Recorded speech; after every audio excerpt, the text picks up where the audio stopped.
Do you have adult ADHD and looking for a new job? Looking for a new job and landing that great next job requires organizing a lot of bits of information, and this can be very challenging for someone with adult ADHD.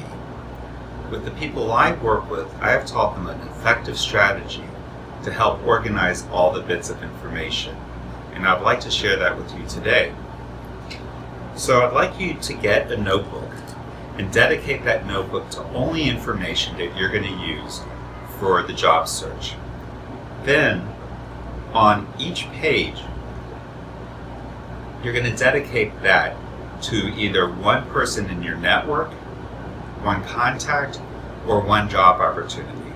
And so at the top of the page, you're going to write, for example, Xerox, or you're going to write First Nations Bank, or a certain hospital.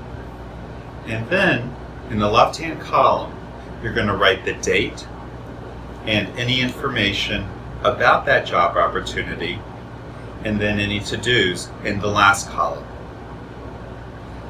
Then I want you to get a ruler, and right now I don't have a ruler, so I'm just going to draw a line across, and then next time there is something that you do with this job, whether it's sending an email or receiving an email, I'd like you to put the date, the information, and any follow-up task. And in this way, you can have all of your information organized for each job opportunity and contact person, as well as all the steps that you have done over your job search.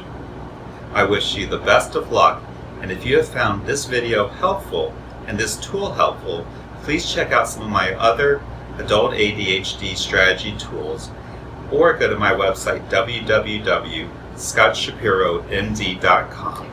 My name is Dr. Shapiro. I'm a psychiatrist in New York City, and I help people with adult ADHD.